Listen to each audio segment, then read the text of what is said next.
Mga ka-work, nagbabiyahe ka tapos mayroon ka dyan sa unahan, talagang gusto mo patigilin yung tricycle, tingnan mo kung anong motor, ano yung magandang huli ni Idol. So sa lahat ng nagbabakal bote, shout out and maligayang Pasko at malibanigong bagong taon. Tuloy nyo lang yung laban nyo sa buhay, ipanalo natin lahat. So try natin tingnan kung anong motor yung dala ni Kuya, ano nga ba yan.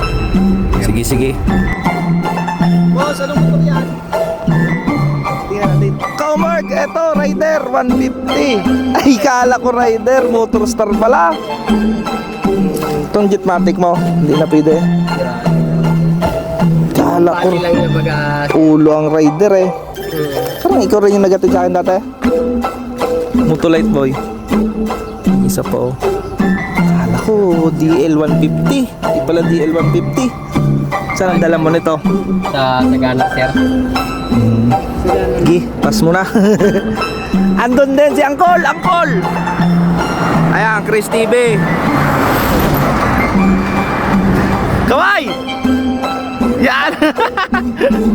Mark, may nakita tayong motor. Hindi muna natin kukunin. Ayan si Kuya. At may nakita tayong loaded dito. Kamusta na yung mga murungsod? Yung mga ano mo? Lagi kong pinapanood yun ha.